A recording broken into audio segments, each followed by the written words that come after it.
பெண்களை மகாலட்சுமி என்று சொல்வதற்கு பல காரணங்கள் உள்ளன. இந்து மதத்தில் லட்சுமி தேவி செல்வத்தின் கடவுளாகவும் செழிப்பு, அதிர்ஷ்டம் மற்றும் அழகு ஆகியவற்றின் சின்னமாகவும் கருதப்படுகிறார்.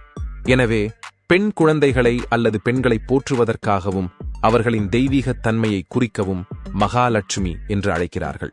மேலும் ஒரு பெண் வீட்டில் இருந்தால் அந்த வீடு செல்வ செழிப்புடனும் மகிழ்ச்சியுடனும் இருக்கும் என்று நம்பப்படுகிறது. காரணங்கள்: லட்சுமி தேவியின் உருவகம். பெண் என்பவள் லட்சுமி தேவியின் உருவகமாக கருதப்படுகிறாள். அவள் வீட்டில் மகிழ்ச்சியையும் செழிப்பையும் தருபவளாக பார்க்கப்படுகிறாள். பெண்கள் புனிதமானவர்கள். இந்து மதத்தில் பெண்கள் புனிதமானவர்களாகவும் தெய்வீகத்தன்மை கொண்டவர்களாகவும் கருதப்படுகிறார்கள்.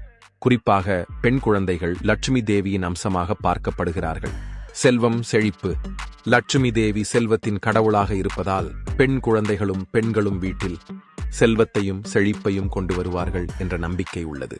மரியாதை மற்றும் அன்பு. ஒரு பெண்ணை மகாலட்சுமி என்று அழைப்பது அவளுக்கு மரியாதை செலுத்துவதற்கும் அன்பை வெளிப்படுத்துவதற்கும் ஒரு வழியாகும். சமுதாய நம்பிக்கை. பெரும்பாலான இந்திய குடும்பங்களில் பெண் குழந்தை பிறப்பதை ஒரு நல்ல சகுனமாக கருதுகிறார்கள். லட்சுமி ஆகமன் என்று கூறி வரவேற்கிறார்கள். வீட்டுக்கு அதிர்ஷ்டம். ஒரு பெண் தன் வீட்டிற்குள் வரும்போது அவள் மகிழ்ச்சியையும் அதிர்ஷ்டத்தையும் கொண்டு வருவாள் என்று நம்பப்படுகிறது.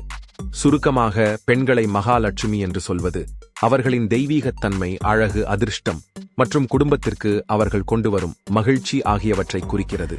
இந்த வீடியோ பதிவு பிடிச்சிருந்தா நம்ம சேனலுக்கு ஒரு லைக் பண்ணி சப்ஸ்கிரைப் பண்ணிக்கங்க. உங்கள் கருத்துக்களை கமெண்ட் பாக்ஸில் தெரியப்படுத்துங்கள். நன்றி.